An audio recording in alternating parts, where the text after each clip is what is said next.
La atmósfera es pesada, una mezcla asfixiante de incienso denso, aceite de mirra y esa esencia sutil, casi indetectable, del pavor. La única iluminación proviene de los lánguidos rayos del crepúsculo, que se cuelan por gruesos cortinajes de seda y bañan la estancia en un enfermizo tono ambarino. Esto no es la majestuosidad pública de Susa o Persépolis. Nos encontramos en las entrañas de la fortaleza privada del rey, el harén.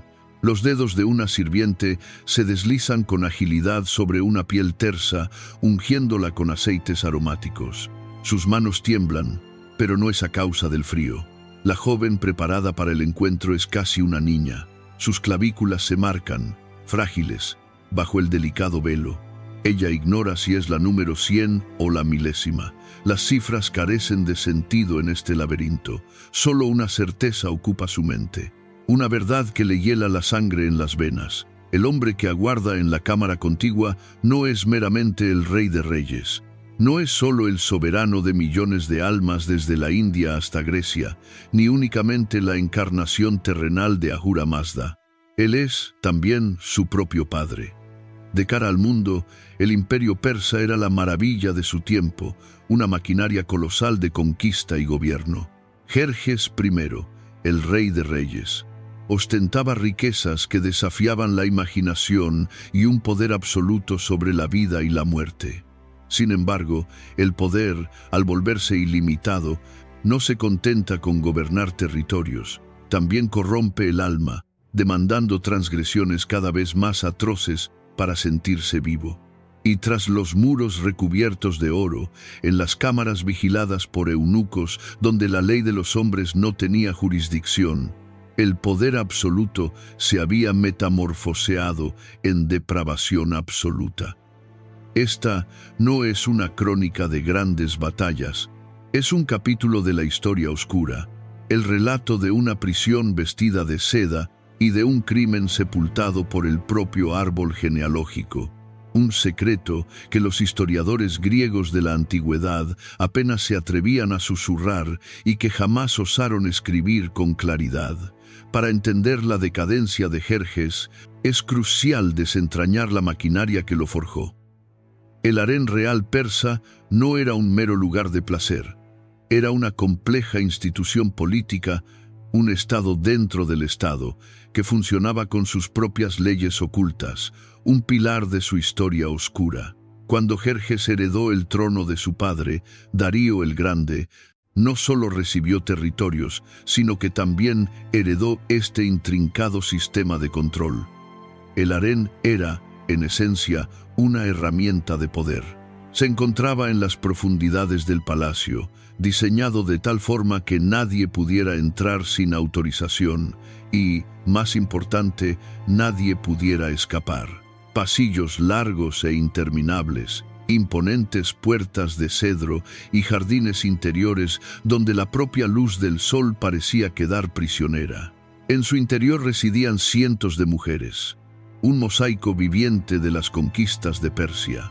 Entre ellas se contaban princesas de reinos sometidos, enviadas como prendas de paz. También había hijas de nobles persas, entregadas como tributo para garantizar la lealtad de sus linajes. Había danzarinas, músicas y concubinas de cada provincia, y cada una ocupaba un lugar en una jerarquía inflexible. Eran, en efecto, propiedad del imperio. ¿Y quiénes gestionaban esta opulenta prisión? Los eunucos, hombres a quienes se les había arrebatado la capacidad de procrear y con ella cualquier lealtad a un linaje o familia propios. Su única devoción era para con el rey.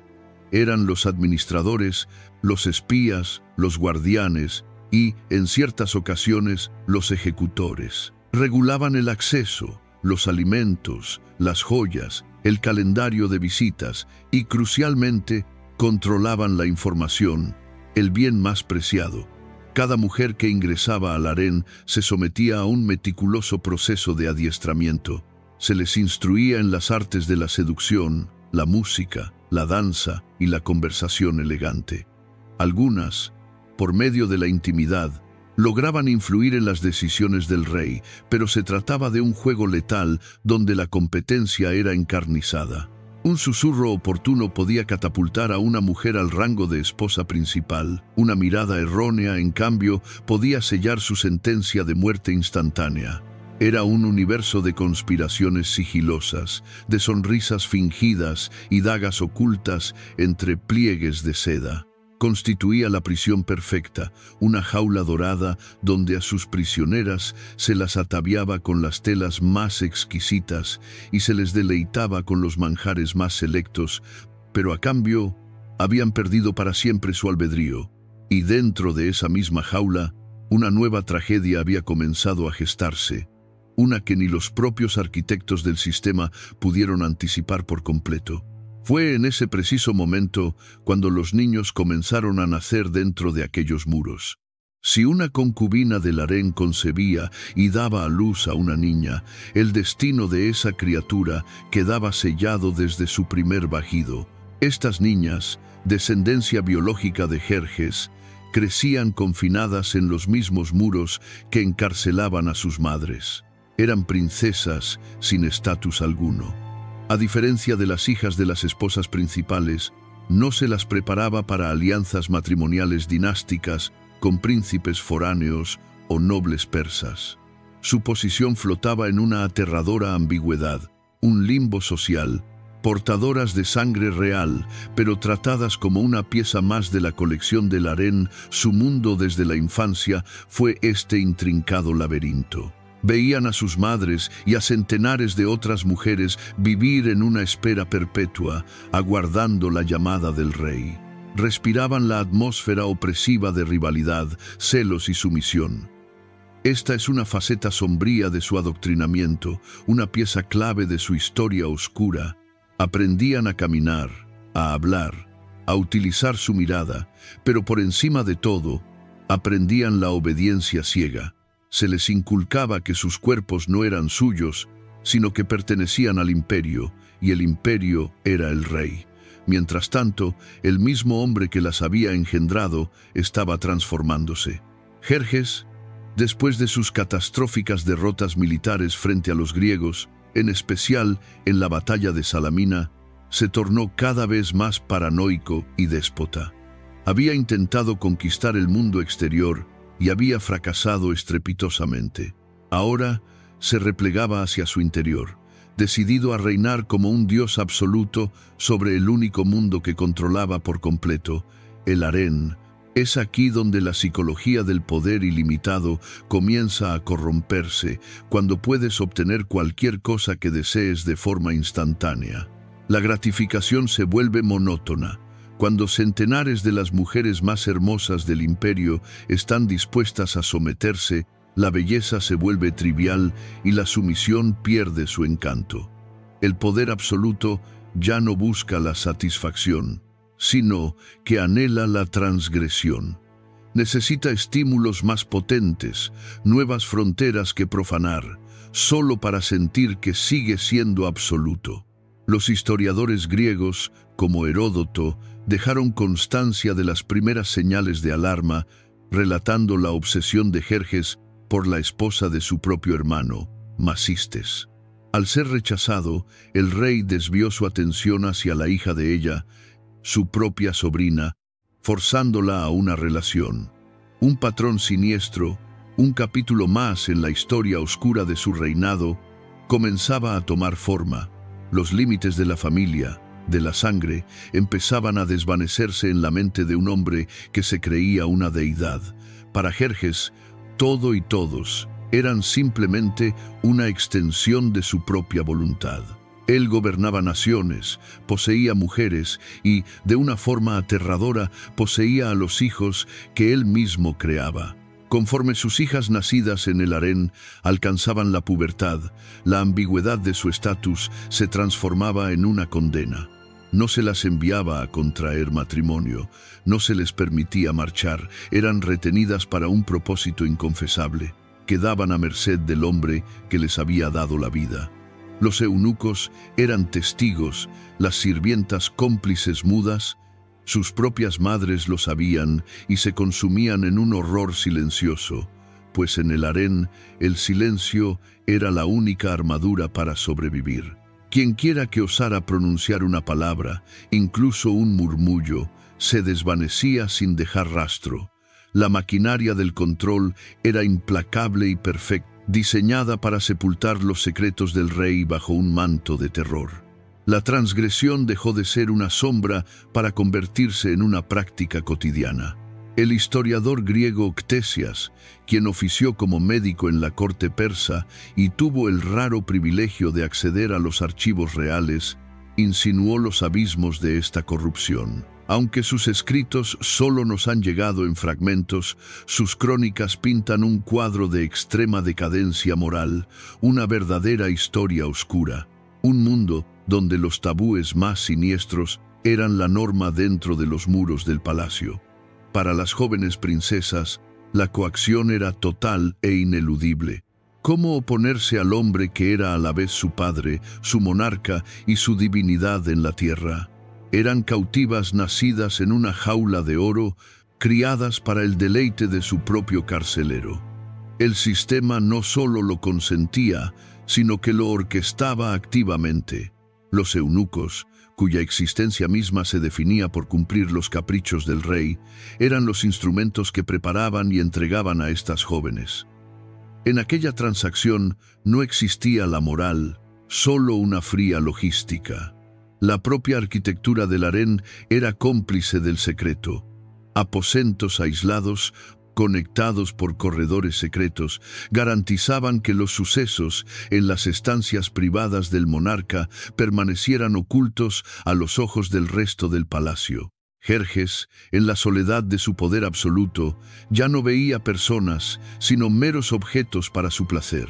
La deshumanización había llegado a su cenit. Sus hijas no eran su familia, eran las piezas más exclusivas y prohibidas de su colección. Poseerlas era la afirmación definitiva de su dominio sobre la creación entera. La atmósfera dentro del harén se tornó más densa, más asfixiante, cargada de paranoia. Las madres intentaban desesperadamente ocultar a sus hijas, pero era en vano. Los eunucos mantenían registros meticulosos. Cuando el rey reclamaba a una de ellas, no existía posibilidad de apelación. El mismo hombre que había ordenado azotar el mar, el Helesponto, por desafiar su voluntad, ahora desataba esa misma tiranía irracional sobre su propia sangre. Mientras el imperio exterior comenzaba a mostrar sus primeras fisuras, el imperio interior, el de su palacio, se había transformado en un reino de pesadillas, un capítulo sombrío de la historia oscura de la humanidad. Con estándares morales vastamente distintos a los nuestros, la unión entre padre e hija era el tabú supremo y universal. En Egipto, los faraones desposaban a sus hermanas.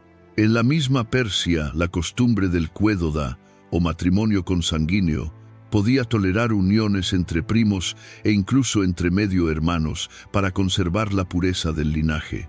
Sin embargo, la relación padre-hija representaba la última frontera, una línea que hasta los tiranos más despiadados rara vez osaban cruzar. Pero para Jerjes, ahí residía precisamente el atractivo. Quebrar el tabú definitivo era la manifestación del poder definitivo. Demostraba que él se encontraba verdaderamente por encima de toda ley, ya fuera humana, natural o divina. Era el único acto que le restaba a un hombre que ya lo poseía absolutamente todo, para sentir que aún podía conquistar algo prohibido. La estancia está impregnada de un perfume sofocante. La joven, la hija del rey, es guiada hacia el interior. Afuera, los eunucos montan guardia. Sus rostros son máscaras impasibles de piedra. Lo escuchan todo, pero no procesan nada. Son, en esencia, muros que respiran. Nuestra perspectiva omnisciente se adentra ahora en la psicología de la víctima. Aquí no existe el concepto del consentimiento. ¿Cómo podría negarse ante el hombre que ostenta el poder literal sobre su vida y su muerte? Un hombre que es, simultáneamente, su padre, su rey y su Dios. Ella ha sido adoctrinada para este momento desde su nacimiento. Su existencia entera y el sistema completo que la envuelve ha sido meticulosamente diseñado para llevarla a este preciso instante. Aquí, la sumisión ha sido elevada a una industria. Para Jerjes no era una elección, sino una función programada. Representaba la cúspide absoluta de la posesión. No se trataba de lujuria en su forma más simple, sino de un solipsismo total. Era el acto de devorar su propia creación, un ciclo perverso de dominio en el que él era simultáneamente creador y consumidor de vida, la prueba definitiva de que su poder no conocía fronteras. Las crónicas griegas, que sentían desprecio por Jerjes y los persas, lograron registrar fragmentos de esta historia oscura. Recopilaron datos de desertores, espías y nobles persas desterrados, quienes susurraban que, durante sus últimos años, Jerjes había perdido toda distinción. Su mente, corroída por el poder sin límites y la humillación militar en Grecia, se había desplomado en un abismo de depravación. Mientras el imperio exterior se resquebrajaba, el rey se encontraba absorto en la consolidación de su imperio de corrupción interior. Desatendió los asuntos de Estado y los gobernadores provinciales, los sátrapas, comenzaron a ejercer su poder de forma tiránica. El ejército perdió la moral y el coloso persa comenzó a tambalearse. El harén, antaño el símbolo vibrante de su alcance y poderío, se había transformado en el sepulcro de su propia cordura, y dentro de ese sepulcro, innumerables vidas jóvenes eran aniquiladas en un silencio ritual. Las hijas cuyos nombres la historia jamás registraría, ultrajadas por su propio progenitor, se convertían en espectros errantes dentro de su hogar, testigos silenciosos del colapso moral del hombre más poderoso del mundo. Un sistema erigido sobre el miedo y el secretismo es una lección brutal de la historia oscura. Inevitablemente se consume a sí mismo. El derrumbe era inminente. Para el año 465 a.C., la paciencia de la élite persa había llegado a su límite. La caída de Jerjes no provino del campo de batalla en Grecia, sino que surgió desde el corazón mismo de su palacio, directamente desde su alcoba. El principal conspirador fue Artabano, el capitán de la Guardia Real, el hombre de mayor confianza del rey, el guardián de su vida y quizás el hombre que sabía demasiado sobre los secretos que se ocultaban tras las puertas cerradas. Conspiró en complicidad con un eunuco de alto rango, Aspamitres, uno de los gestores de la misma depravación que el propio rey había fomentado. Una noche, Artabano se adentró en los aposentos reales. El final fue rápido y brutal. Aquel que se creía un dios, el hombre que había profanado cada ley natural, pereció bajo el filo de la espada de su propio sirviente. El silencio impuesto en el harén se hizo añicos, gritos, el estruendo del metal y sangre tiñendo las lujosas alfombras persas. El caos se desató en el palacio, mientras eunucos y guardias combatían por el control. Artajerjes, el hijo de Jerjes, reaccionó con una velocidad implacable, acusando a su hermano mayor, Darío, del parricidio y ordenando su ejecución inmediata, consolidando de esta forma su propio ascenso al trono. Y en cuanto a las mujeres del harén, esos cientos de vidas, cuando su Dios cayó, sus sacrificios fueron olvidados entre los escombros del poder. No obtuvieron su libertad, simplemente fueron transferidas de la propiedad de un rey muerto a la del siguiente. Para aquellas hijas ultrajadas, la justicia nunca llegó, ni tampoco hubo liberación. La muerte de su verdugo solo significó el comienzo de un nuevo ciclo bajo un nuevo señor. La maquinaria del harén permaneció intacta. ¿Cuál fue el legado de Jerjes? Ciertamente no un imperio más fuerte, sino un nuevo capítulo en la historia oscura de la tiranía. Dejó un imperio humillado por los griegos, un poder que había tocado su cenit y ahora iniciaba su inevitable y prolongado declive. La majestuosidad arquitectónica de Persépolis y Susa no era más que una fachada, un esqueleto glorioso que escondía la gangrena de su interior. Pero el legado más aterrador de su historia oscura no residía en sus palacios, sino en la maldición del poder absoluto. La verdadera plaga del harén no era sobrenatural, era sistémica.